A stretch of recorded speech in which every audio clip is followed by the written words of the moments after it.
Welcome back to the Tribal Lines podcast, another Survivor podcast, joined by a familiar friend, Johnny Stockton, replacing my friend Stephen Lupo this week. Johnny, what's going on, dude? What's going on, man? I've been asked to do tribal lines for quite some time. Yeah. Wanted to do the one right before the merge because I thought that would be pretty good, but I have a lot to say this week, so this is actually a pretty good time. Might go scorched earth on the entire cast and just like completely flame like what? How many people are left? Nine? I don't know. Probably like Something like that, 10 at this point. 10, well, 9 now, 10 when this, I think this was the final 10, yeah. 10 left. Yeah, I'm probably gonna flame at least 77% of them, so like that'll be pretty good. So I'm excited nonetheless. Should be a good time. Well, good. I like a little, bit of variety. I tend to think Steve and I are a little bit too nice, and I think I'm that not. exactly good. And the truth should be reflective. We are here podcasting. We're not here being anyone's friend.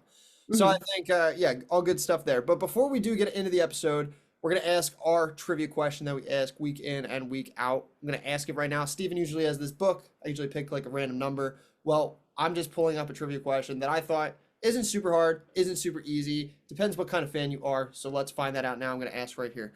So there have only been 3 people that have made the jury 3 times and voted correctly for the winner each time. Who are those people? So think of 3 people that have. So think for attorneys, people that have been on the jury 3 times. They've each voted correctly for the winner all 3 times. So if you feel like you know all 3 of those answers, shoot us a DM. You have a chance to win something cool later on. Johnny, looks like you're thinking. Do you know it? Are you Dude, pretending to think, or do I you don't I don't no no no. You told me to pretend to think. exactly I don't even think I can name one. really? Yeah, if you give me like 20 minutes, I could not even 20. Give me like five, just like with my thoughts, and I could probably settle it, but that's not why we're here. So they'll Yeah, figure it out. Maybe I'll submit an answer after the podcast. Not really sure. yeah, and maybe I'll talk to Steve if we think it's a little too hard. Maybe we'll accept like 2, but definitely. That's good actually, because normally I know most questions, survivor related. So the Mhm. fact that I don't even know like one of the answers, is pretty good. I'm like still kind of thinking, but it doesn't really matter. Well, if you feel like you know it, shoot us a DM. You might win a prize later on. Who knows? So think on it, but not too long because we're gonna get right into the episode here. We come back from a double tribal. What's your opinion just on like the double tribal that we've seen in the new era, where like the last one is just sliced from the jury? You're pretty cutthroat. You run games yourself. Is that something that A, that you would ever do, and B, like have this thing where you make the merge but you don't make the jury? And B, do you think like what's your overall opinion on it?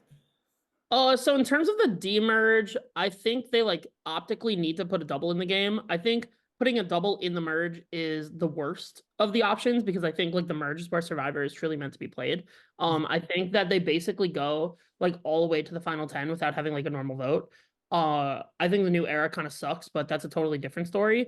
I think a demerge is fine. I do think it typically is just like very luck based. Typically screws people over. I don't think that really happened to either of the people that got voted out in this last week. But I don't really think it's that entertaining. Like I think like one of the two votes maybe will be exciting. I can't even think of a season where like they've been split and I've been like, oh wow, like one of those sides was like pretty good. Like maybe Survivor like 42 had like a decent one, but like this one was not all that in a bag of chips.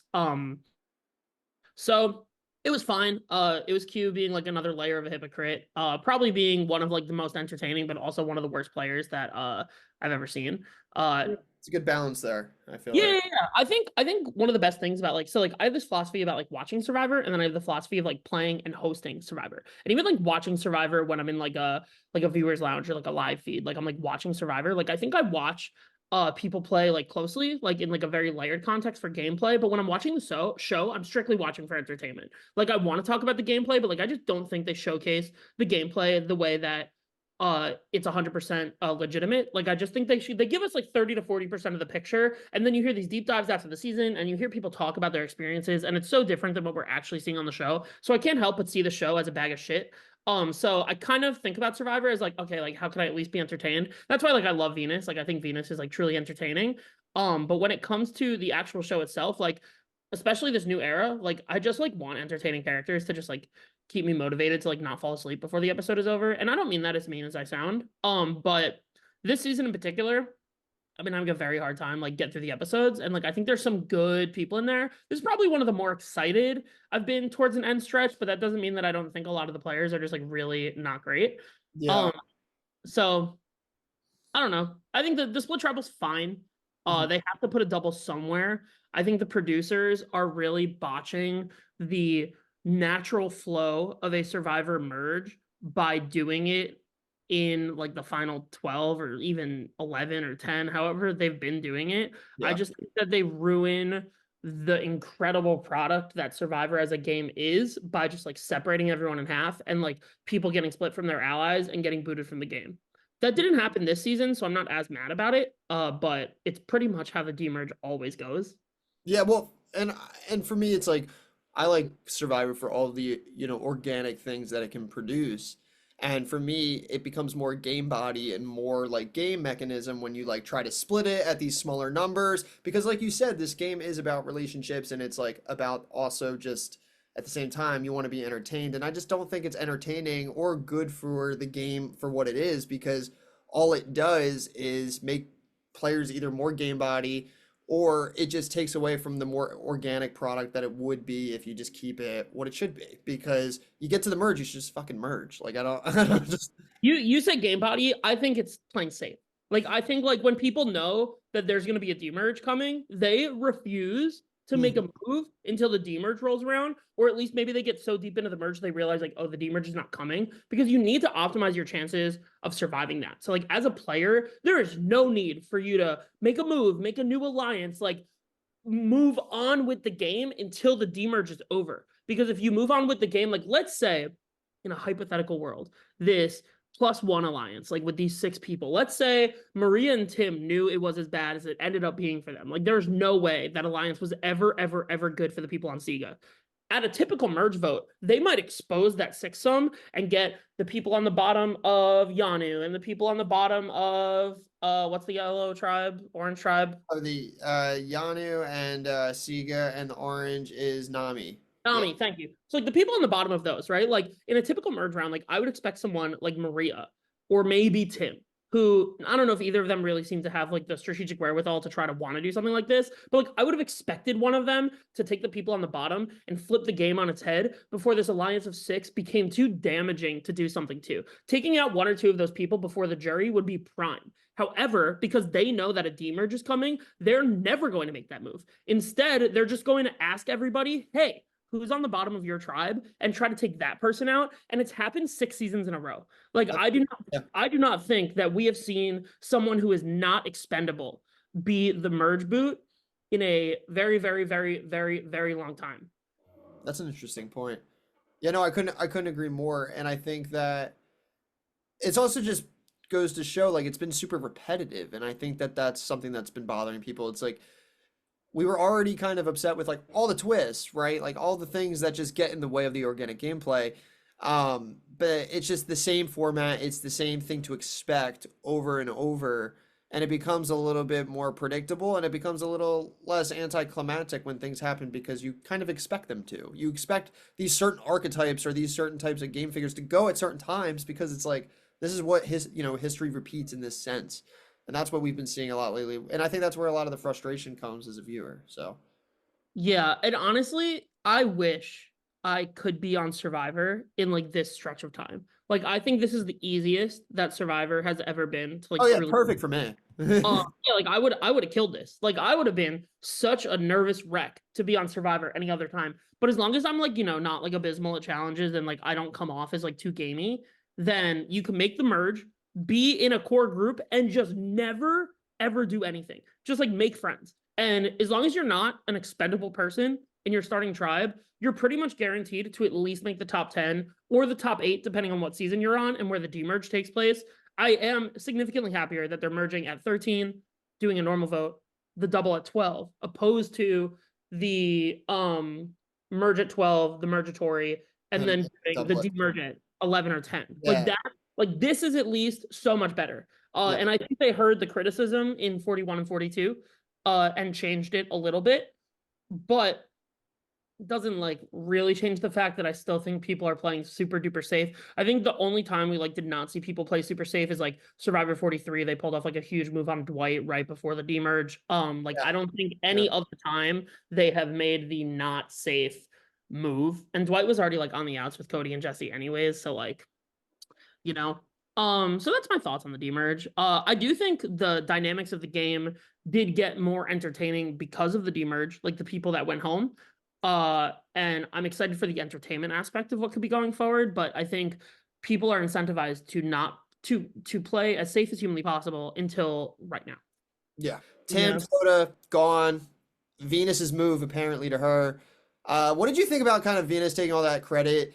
Tevin kind of being like annoyed, but like being like also just like laughing at it at the same way. Like, what were your initial thoughts like after that? Like, it was kind of awkward for me, like the Soda and Venus interaction. It felt like very pushed and weird. I don't know.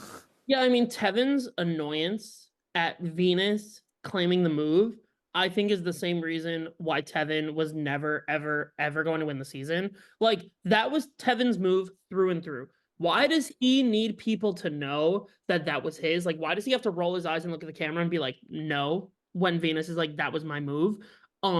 At tribal council. Like, hold on to that for 12 days, hold your breath, wait for it, tell them during final tribal, explain how that was yours. He clearly knew way more of what was going on than Venus, but he was so annoyed. And I think he just like got clouded by the fact that he didn't like Venus so much that he was so blinded by his like hatred for her that he didn't want her to claim it. Like he couldn't allow her to feel good about it. Like he had to mock her in the shelter, even though she ended up getting the last laugh, because he just couldn't tolerate it. And at the end of the day, like when you're playing Survivor, like if you don't like people, you can't ever let those people know that you don't like them.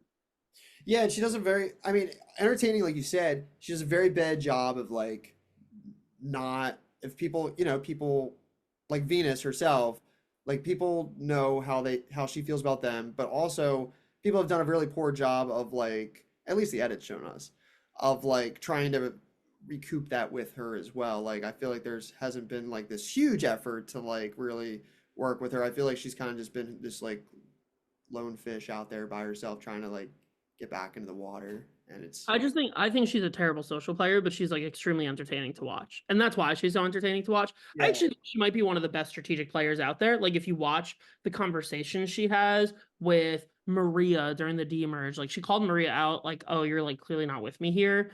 And like at least she has the reads. Like she has reads. She knew that Charlie was a much better vote than Mariah at the mergatory vote. But again, it goes back to the fact that everyone was playing safe, so no one would have done that. But like Venus is pitching the right things. The issue is that Venus is going to continue to pitch things, and other people are going to hop on it because they know how everyone else perceives her. That no matter what Venus does, they will probably drag her to the end of the game, and she will probably get 0 or close to 0 votes. Um, and I think she's good strategically. I just think she has 0 social awareness of how everyone else in the game is thinking about her, and it's like mildly funny. yeah, no, it's definitely funny, but and at the same time, it's one of those things like it's like separating like social awareness and like being able to like have like reads about like your own perception. It's like she might be able to like read different perceptions, but I feel like she doesn't have like any ability to really like in this game at least like understand like what her social output looks like. And that is like not good. But at the same time, I agree with you. She's probably going to be at the end unless like she's like, I don't know, could like Hunter idol her out just because of like how much he's kind of just like annoyed with I her. don't think he. I don't think he'd waste his time. I But think he knows that there's no reason. but like let's just say like he becomes this huge target. What name at this point does he write down? If it's just him, like if he's on the bottom after this Tevin vote. Charlie, Maria, probably one of the Segas. I just think so. Like, here's my outlook on it. Is like I think Q and Hunter are probably like the closest like pair that like met at the merge, and I think it's because they're like both from Mississippi and like they seem to Yeah. have this bond. And they like created this +1 alliance. Uh, I don't think he would do one of the Yanus, and he would probably take a stab at one of the Segas. However, I think that Tiffany and Kenzie are probably going to work with the Segas, and they'll probably just split the votes anyways. So no matter when Hunter plays his idol, like it might just be like Q going home or Ben going home or like someone who's like expendable. Um, but I'm not sure. I don't know. I don't know who he would idle out. Part of me thinks that Hunter's gonna win like 3 or 4 immunities in a row, and then just like be like Mike Holloway and like play the idol, but no one's gonna actually vote for him. Like it could be something like that. I don't know if Hunter's idol is gonna have as much impact as people think it's going to. Actually, I don't even think it's going to. I just think he'll probably play it at some point when he thinks he's going home, but he might be wrong.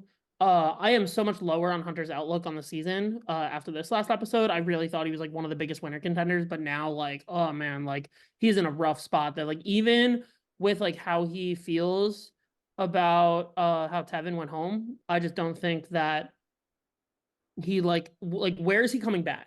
Like who takes Hunter in and says, "Yeah, I want to make this guy who's a monster at challenges like be a member of my alliance." Like no matter how charming he is, like I don't think that charm matters to I me. feel like Q's the only delusional one to want to even try to keep him around even a little bit longer. Because in Q's eyes, does that make sense for him to keep? He's in the six, Yeah, it's not even and the he's six. a shield. Like keep him. It's not even the six. I think Q wants to keep big players around, and I Well, cannot that's wait. right.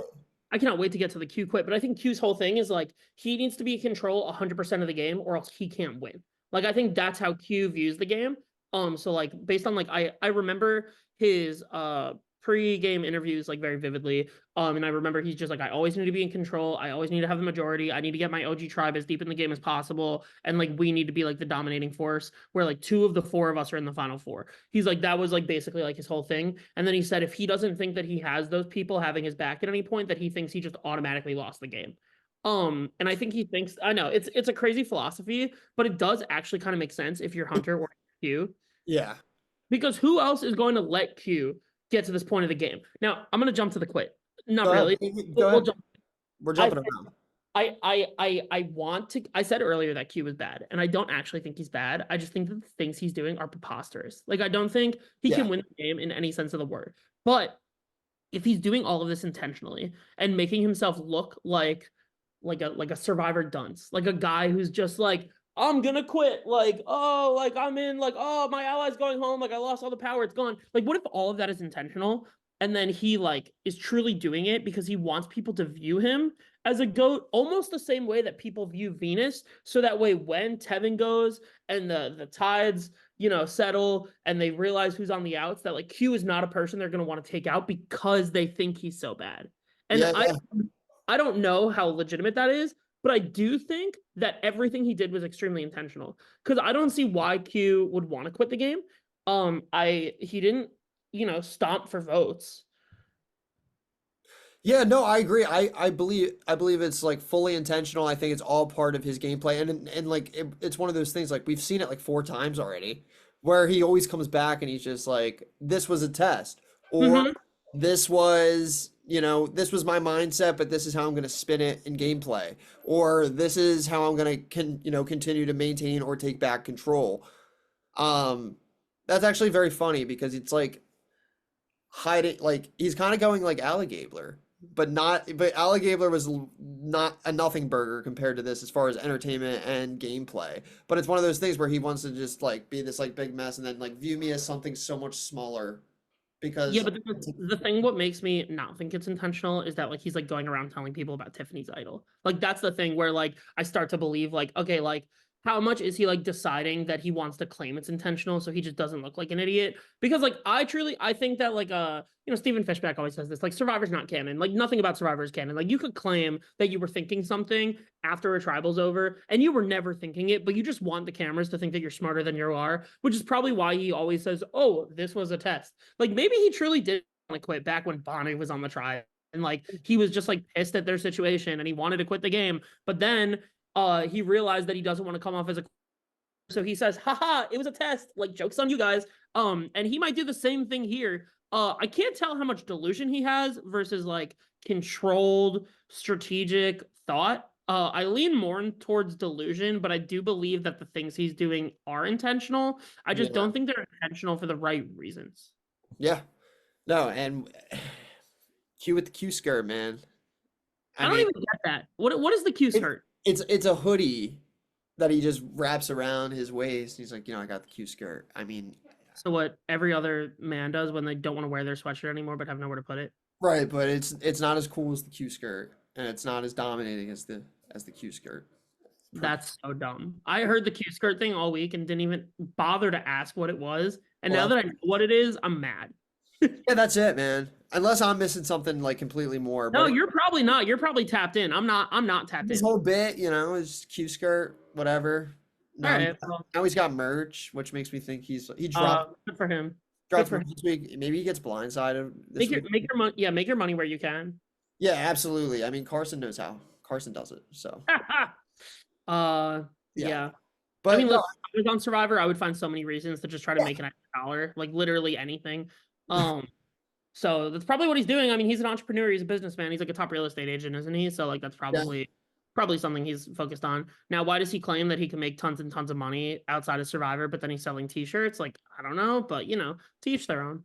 yeah. Maybe it's an ego thing. He wants people to rep Q merch. Maybe it's not even about the money. Maybe he's not as wealthy as he claims he is, but Could be a whatever. multitude of things. All Survivor players just lying about stuff about their lives in the confessional because who's going to fact check it? No one. Exactly. Yeah, unless weirdos like us do it. But Mm, I true. don't. I don't have time. I would do it. Yeah, I would if I had time. I don't think I have I'd be time. like, yeah, I own like 5 companies. Yeah, I like all. I'd be like Liz. Apparently he doesn't. I'm sure Liz has that much money. I'm sure. I don't Oh, doubt I it. believe her I wholeheartedly. would claim that I am like Liz, even though I have zero of that in my daily life. But when you're on Survivor, you could just claim stuff in the confessional, so people are like, "Wow, this guy's like really accomplished. Like he really knows what he's doing." I'm just an idiot, but I would lie about it, and then like after the show, I'd be like, "Oops, I was lying." Yeah, your fault for believing in me. But no, while we're on Liz, talking about Liz, Liz is emerging, right? Liz is finally getting an edit. Awesome. We see Liz. We know who Liz is. Right. Great. Good stuff. But she throws out Tevin's name.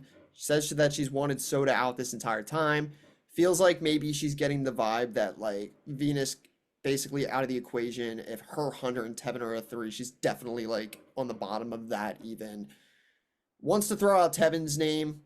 Wasn't a shock to me, but what did you think about her throwing out Tevin's name in that spot right there? Because this was like we see it later on, obviously as what it emerges to be, but this was kind of early on here where she throws it out. Do you remember why she said she wanted to vote for Tevin? I think it's because, like from what I remember specifically, it's like she's wanted Soda out the whole time, and then like Tevin finally makes the move, like makes all this credit. She says he's like gonna be a huge social threat, and I think that she feels like and I think she also puts something out on Twitter saying that like her like Hunter and Tevin like would barely like even talk to her like once the merge hit, and like just expected her to vote wherever they told her to.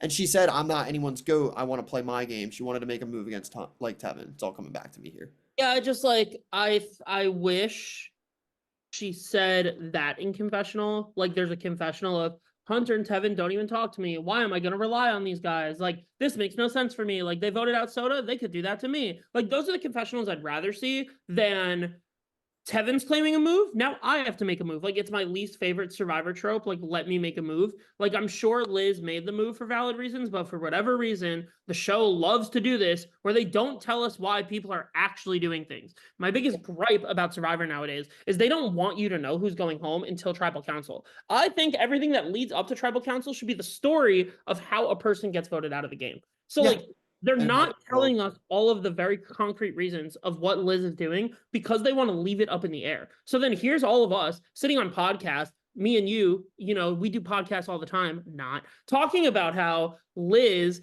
is like, in my opinion, the things that they showed in the show, she's just doing it to make a move. But what you said sounds like a lot of sense. Like that makes a lot of sense to me. I wish they showed us that. I think it was a good move for Liz, like if they're really ignoring her and she doesn't have a good relationship with them, like she needs to cut ties, and then she needs to sit at Final Tribal and be like, you two never gave me the time of day, like Soda never gave me the time of day, like you guys didn't count me seriously, and I felt those vibes from day one. So I waited till the merge, I bought my time, and then I made a move. That's the stuff that I would hope that Liz would say if she makes a Final Tribal. I'm not surprised to hear that that was her line of thinking. I just wish the show was telling us that was her line of thinking. My yeah. bigger question is like, who would Liz work with next? Like, who is Liz turning to? Like, we didn't see in the episode Liz be like, oh yeah, like I'm turning on Hunter and Tevin because I feel really good about XYZ. Like, I feel really good about these people. It's just like, I'm just going to tell people that I'm willing to do it, which Yeah. I think is one of the weakest moves to make when you are like, I want to turn on someone on my OG tribe. whether you have valid reason or not. Here, I think Liz did. But going to people and saying, "Hey, I want to turn someone on my OG tribe," there's no way those people are going to say no. They're like, "Okay, like thanks for this move on a silver platter." Yeah. So where does Liz go from here? Is my biggest question. Yeah, I mean, for me, even just going back like a little bit more, like I think Liz also looked at it as a spot of like Tevin is very comfortable, right? And it's like Tevin's not the type of player that's going to be comfortable the whole game. He knows what kind of social player that he is. He knows what kind of like I honestly thought I had no doubt in my mind until like a week or two ago that Tevin was going to be a final tribal council. Like I thought that I didn't know if he I was never going to thought that. win. See, I thought he was gonna I thought he was actually gonna get to the end. Um, but I thought him and Hunter's duo was gonna like make it really deep. But we see that that's not gonna be the case. Yeah, But I even but to see where Liz kind of stands, I mean, I don't know. She's been talking a lot, I feel like, with like Maria and Charlie, so she could go like that route. But also I see like Kenzie and like Ben like doing a thing. Maybe they pull in like a Liz, and maybe like if Q goes, that leaves room for like Kenzie and Tiff and like the three Segas to have like five there. see what's funny to me actually is like I think that Ben is more likely to work with Kenzie and Tiffany than he is Maria, He is at this point. He's got to maybe be. Charlie. Like I think Ben definitely felt close to Charlie, but like there was a secret scene where Maria was accusing Ben of being the person to hide the beware advantage, which ended up being Jem, but that's like gonna completely break them. And Maria even vocalizing that thought to Ben is horrible. Absolutely Yeah, horrible. I Like agree. you just lost Tim. You like how you are now being re-recruited to add a sixth member to this alliance that you had no idea existed until you got to the merge beach. And she's breaking some level of trust by accusing her ally Ben of this. And Ben's response is to start crying. Like in the secret scene he's just crying. I would be pissed. I'd be like, why? I wouldn't actually be pissed that I'm being accused. I'd be more pissed that Maria's accusing me because it's in all of our best interest to not care about the beware advantage. Like it's really not. Um and it doesn't make sense to me. I think Maria is a pretty terrible player. She might be the worst one on the cast. I just think that Well, everything she does to me just like screams like I care way more about like being this like noble person who like cares a lot about the relationships I'm building and not like the situational and spatial awareness of like playing a game of Survivor. no, I agree. And my thing with Maria as well is like it was a terrible social read. Like talking to Ben like that, like look at who you're talking to.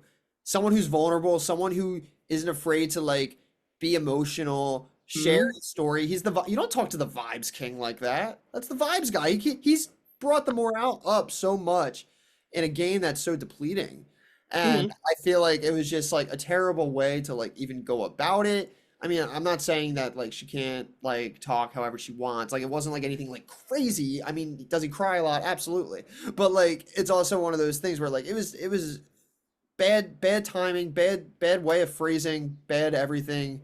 Agree with you. Not high on Maria. I was like initially, but something also to speak to it, and like this is what the edit does sometimes. I mean, I could be totally wrong, but like Charlie is getting like so much more than her in this duo, which makes me think that like his presence in the show is like much more important as far as like the gameplay or the end game is concerned. Yeah, And I just think Maria doesn't matter. yeah. To whatever's about to happen, I don't think she matters. Hmm. Yeah, and I think even more because it was like a deleted scene, so like that idol fiasco thing might not even end up being a huge thing. That Well, it almost makes me feel lower on her that that was a secret scene. Like Maria finally has like a little something to say, and they like completely cut it from the show. Uh, yeah, it's just not gonna be I'd be there. like, damn, like I really was like such a background character in what's happening. But I think the Seagulls are probably in like the most trouble coming up. Like regardless of how on the bottom Q and Hunter might have been on that last vote. The question is how Tiffany responds to her idol getting outed. I think that's like really gonna dictate the direction of like next week.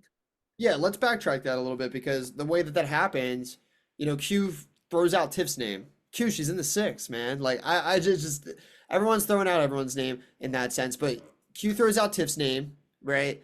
because she throws out what, Maria's name or something like that. Even And crazier because she's his +1 in the six.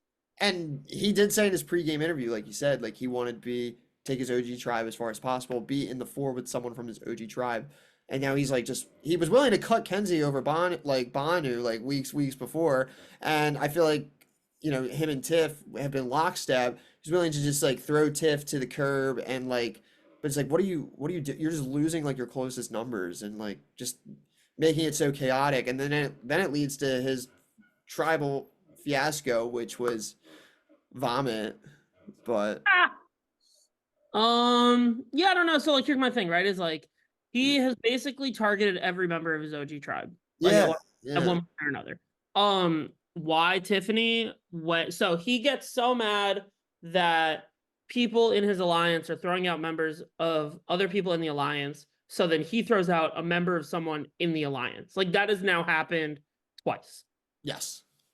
So Um, I don't think it's hypocrisy because like I do understand that like hey if you have a person who's like willing to throw out a member of the six then like that person of the six should go home. But Q is the one that's like the most adamant about it. Like he gets mad about people strategizing, which is well, he just nuts. gets mad when people are someone compared him to like Russell, low-key. I don't see that. I saw And that too on Twitter. I don't It's see that at all. it's not like it's not identical twins, and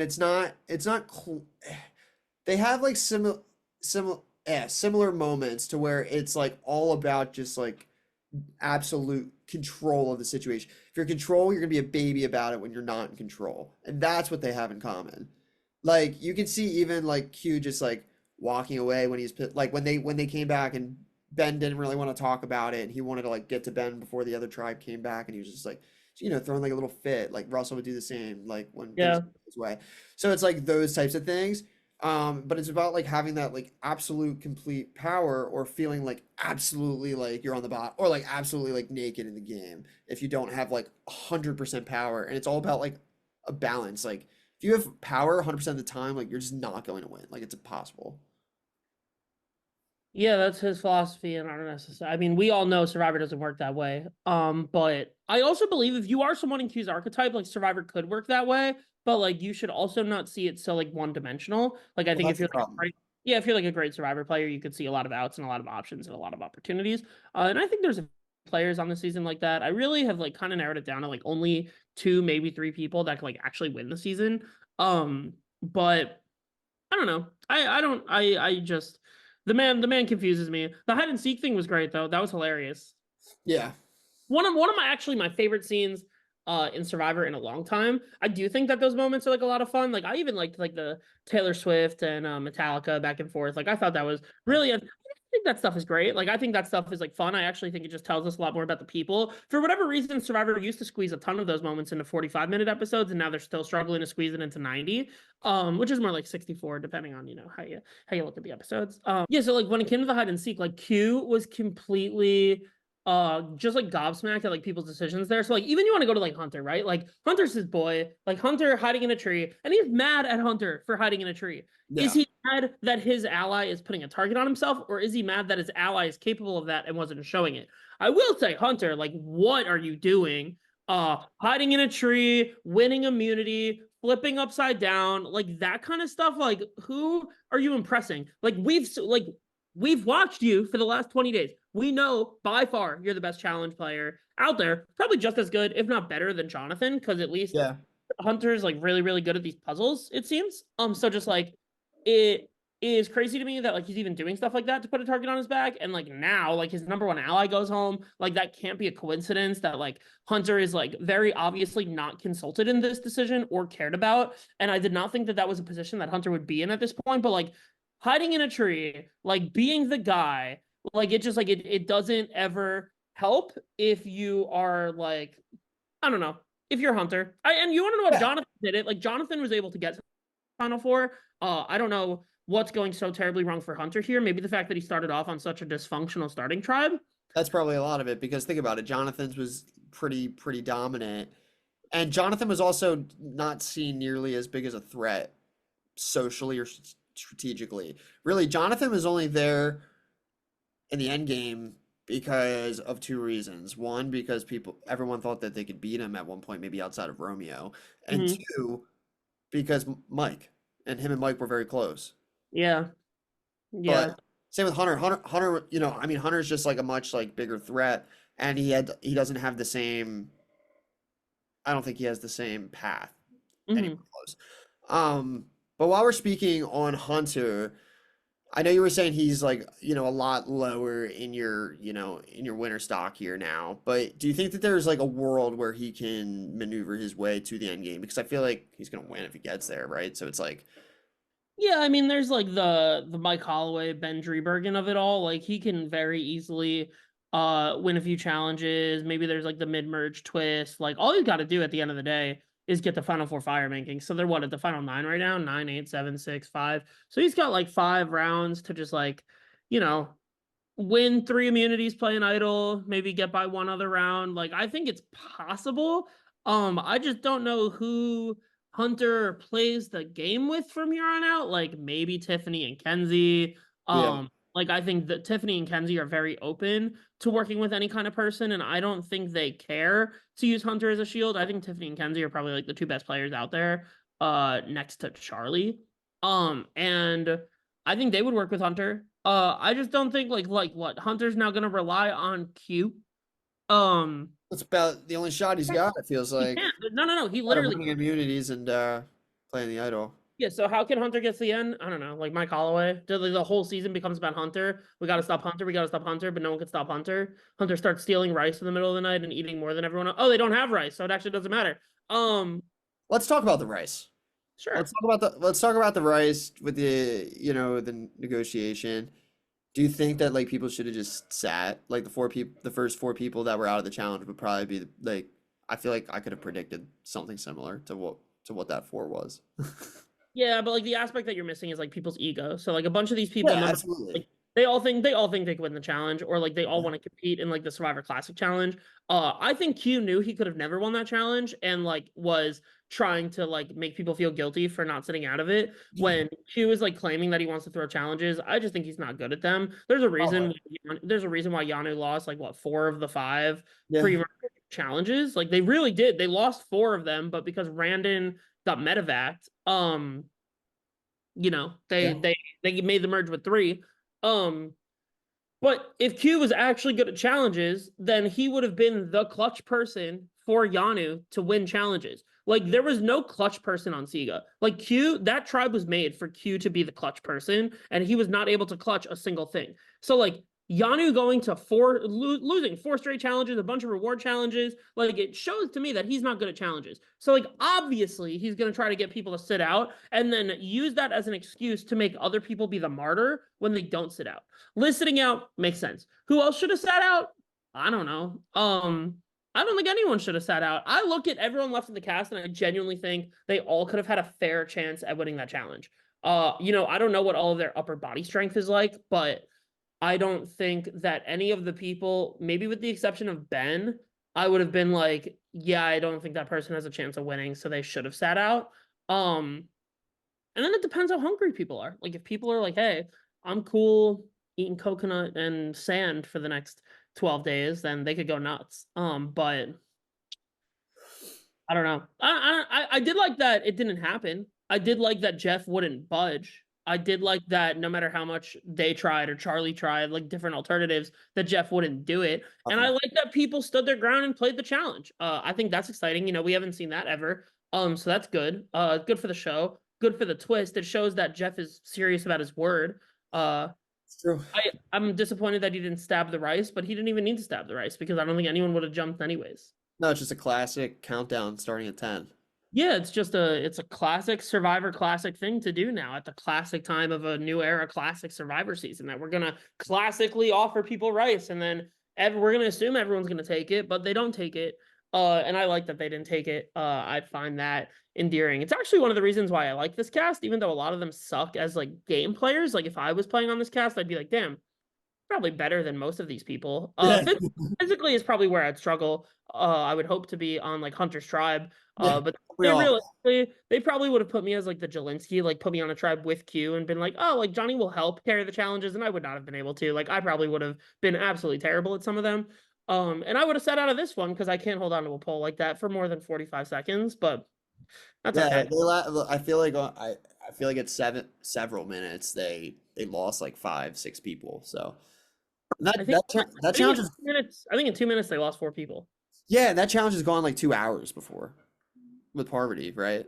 So Yeah. I don't know. It was Parvati and Ozzy. And I think Parvati was like the last to fall off, and Ozzy went for like ever and ever and ever. insane, insane. But we get to a final tribal count, not a final tribal council. We finally get to a tribal council here. Mhm. This episode that felt super long, but had a lot of good spots to it. Right before we get to the tribal, Q fills in Hunter on, what he's thinking. And I love how Venus is absolutely just like shoot away. Like Hunter is just like, she's like, can I come talk? He's like, no. Like basically like no. And then she comes back over and Liz was like, Venus, do you mind like just like waiting like a minute? Like, talk to these people. Like what does Venus have to be like thinking there at that point? Like who wouldn't think like you obviously like don't want me. Well, Venus has been like, it's me, it's me, it's me this whole time. But I mean, when you have a player that's so non-intimidating to be able to rally anything together, you're almost allowed to do that to that person. So like yeah, would I have done that to anyone else in the cast? Probably not. But if Venus is coming up and like I want to finish a conversation, I'd be like, "Hey Venus, can you give me a second?" Because what is Venus gonna do after that? Go to other people and be like Hunter and Heaven, and I don't even know what conversation you're talking about. But like if Venus comes up to a conversation and they get shoot away, and then Venus goes over to like Charlie and Kenzie, right? They're like, Hunter would have let me in this conversation. They would be like, well, yeah, that makes sense. And then she wouldn't be able to do anything about it. So it's like the perfect person to be able to say that to. And it's almost like a survivor bucket list item to be like, hey, can you actually just like not talk to me right now if and you just like like yeah. over there? Like, you have the balls to be like, yeah, get the fuck away from me. I would love to do that to people. I've done that to people. I'd be like, actually, could you give me like 2 more minutes? And then I never loop back to that person. I just think it's fun to do. I do it for the bit. Yeah, you just want to be a straight asshole. You get one shot to play. Some Asshole. But like if I don't plan on gaining anything out of yeah. having a conversation with Venus, why am I going to do it? Yeah, and there's not exactly a nice way to be like, not right now. Like it just comes off like just like, yeah, I'm playing a game. exactly. If I have a certain amount of time to have conversations, I'm not going to waste my time having a conversation that I don't care to have. Yeah, or one that can just go go off the rails because it's Yeah, yes, super predictable and unpredictable in its own fashion, depending on what you're looking at with Venus, I feel like. But yeah, Q blows it up per usual. I'm gonna try to make it I something that like that. That was good. yeah, maybe. I don't know. We'll see. I Um, like. I say. good. So we get a live tribal. I hate live tribals. I think people find them interesting, but you barely even know what people are talking about in that live tribal, and the vote usually goes the way that you think it's going to vote. So Mhm. we talked about Q wanting to quit the game. Definitely intentional there. But what do you think Tevin goes, what do you think comes out of it? Tiff stays, gets to keep her idol, but now people know about her idol. What do you think we're gonna see next? What do you like, where do you think this goes? Well, I don't know. First off, in terms of the live tribal, I don't think people. I actually think that was like horrible for Q because the live tribal is the whole reason why Tiffany found out that Q told Charlie Yeah, and Maria about Tiffany's idol. Like, if Q was trying to do that intentionally, it ended up blowing up in his face because now his like two closest allies or OG tribe mates, whatever you want to call them, like they don't trust him at all, and they found that out because Q blew up tribal. The only thing that I think came out of that live tribal was Tevin and Hunter voting for Venus instead of whoever the heck they initially planned on voting for, Tiffany, I think. probably.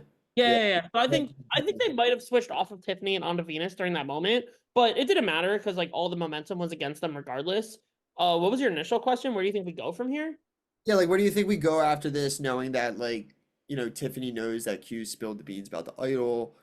My I mean, gut tells me that Q is cooked. yeah. Um, I feel like that's he's my been cooked for a while though, but I feel like now he's actually cooked. Yeah, I don't think Q's ever actually been in a vulnerable position. Like, I don't think I've walked through an episode so far and been like, yeah, like Q is like destined to go here. Like, he's in a bad spot. I think right now he's in a bad spot. His alliance of six just lost Heaven, gone. He has Hunter, who has an idol. His closest ally has an idol. That's terrible. So the only things that are left to salvage his game are Tiffany and Kenzie, who don't trust him now because he told Charlie and Maria about the idol. Charlie and Maria, who threw Q under the bus to Tiffany and Kenzie. So like it seems like that everyone is just comparing notes about Q and no one wants to work with him. He doesn't have a good relationship with Venus, doesn't have a good relationship with Liz. He doesn't take some of these people that seriously, and he like talks down to people when he's strategizing with them. So like now that Q's on the bottom, how does he communicate the same way he's been communicating the whole time and actually have it go well for him? I don't think he can. Yeah, no, that's a great point, and I think we're gonna just see like the rest of the six just take like whatever's left of it, just take out Q, the man that started the six. I don't So think dude, I don't think the six was ever a six though. Like it really yeah, wasn't. Like I the mean, I'm secret. just calling it that as like a way to define the No, people. I know, but like I don't think he can. You can even hypothesize the fact that he can be relying on them. Like I just don't think Yeah, that's a thing that he has going for him in the future.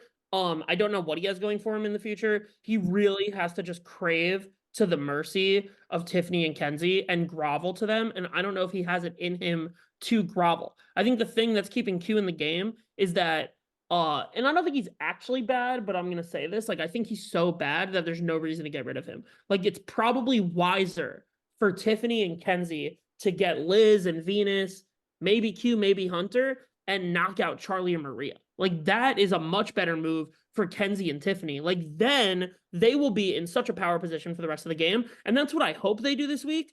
Because I think it would make the most sense. If Q goes home, then like I think the same thing would happen at the final nine. Is it nine or eight?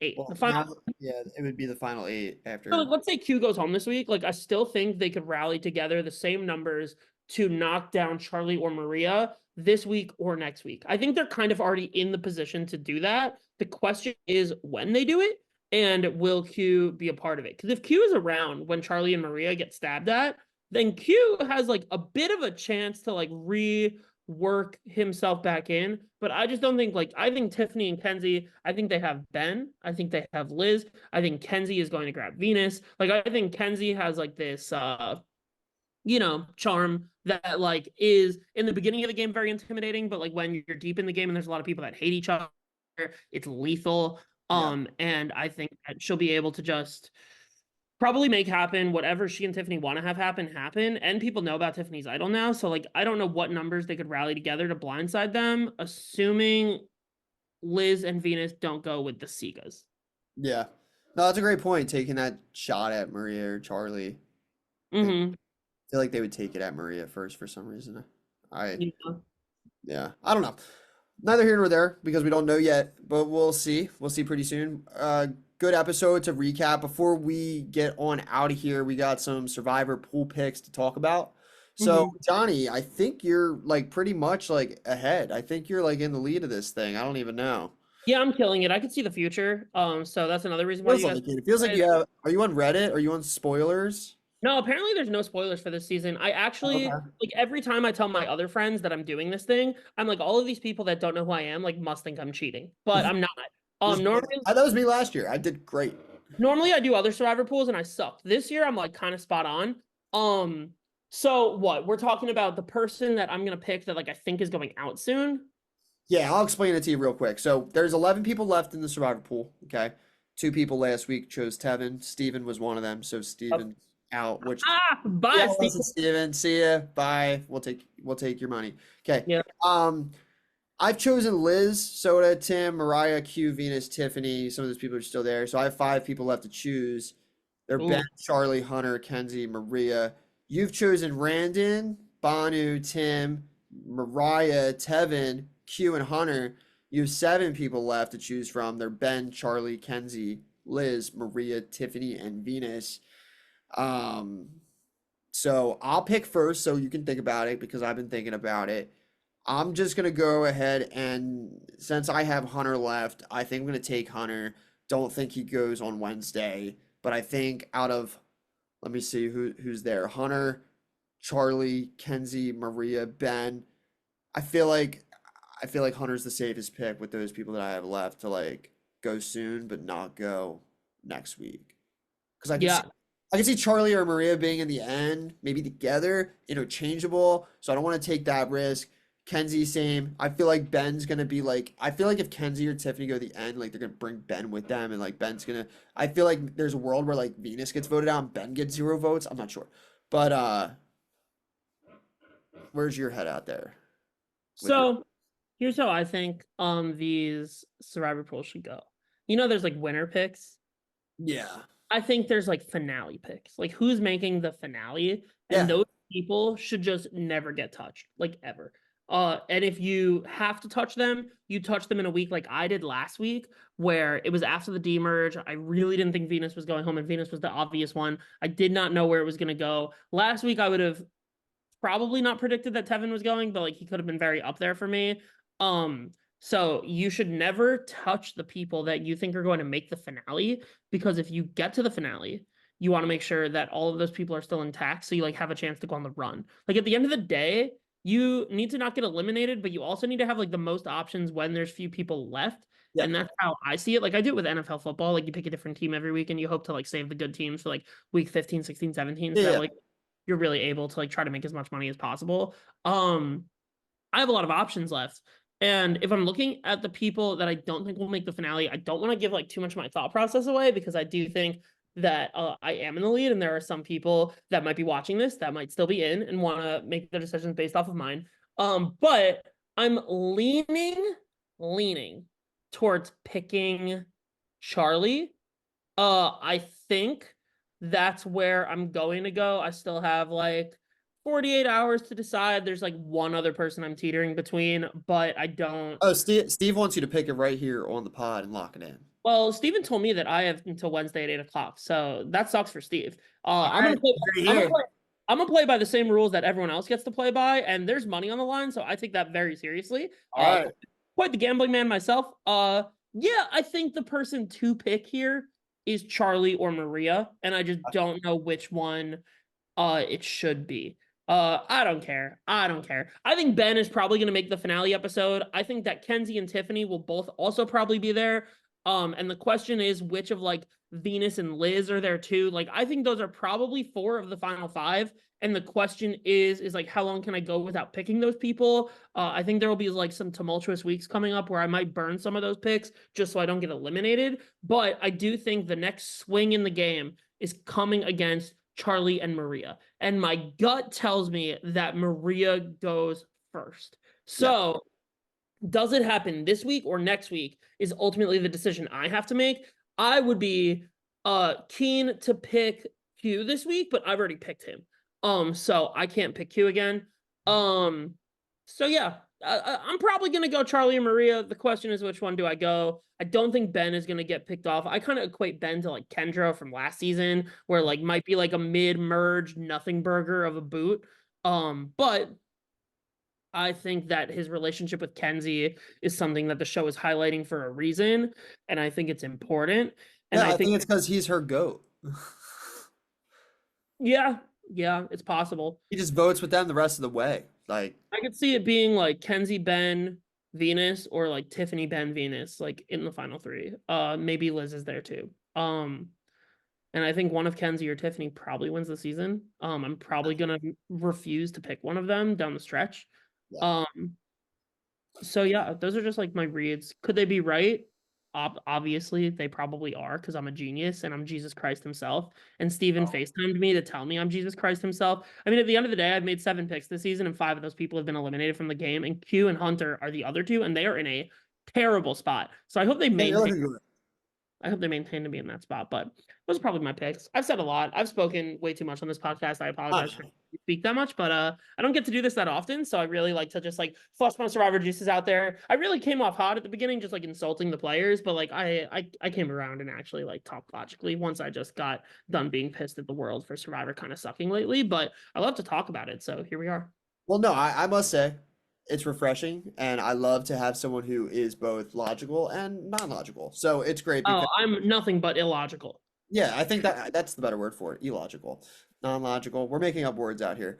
But Johnny and I have a prod meeting to get to. We want to thank everybody for listening to the Tribal Lines podcast. Follow competitive events on Instagram if you need to get your live game fix, or if you just like to follow along on the stream, Facebook it, all that Yeah. good stuff. Listen, here's the deal, real quick. If you're one of the 13 people that are watching this thing and you live in the New York, New Jersey area and you are not already previously friends with me, Pat, Steven, whoever the heck goes on this podcast, and you do not know what competitive events is, I host a 1-day Survivor game. It's absolutely sick. We run a bunch of challenges just like the real show. We hide idols. We have a voting booth. We play tribal music. I snuff your torch. It's a very cool experience. If you are genuinely Well, interested, if you're genuinely interested in playing Survivor, it is probably the easiest, most accessible Survivor game that is in the New York metro area.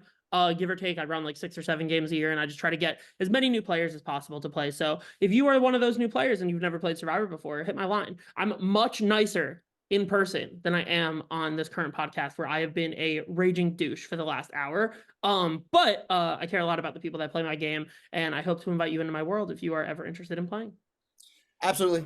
You heard the man, Johnny. Thanks for hopping on, filling in for Steve. We appreciate it. Some would call it an upgrade. Just kidding. Sorry, Steve. Love you, man. But appreciate it. We will see you all next week. See ya.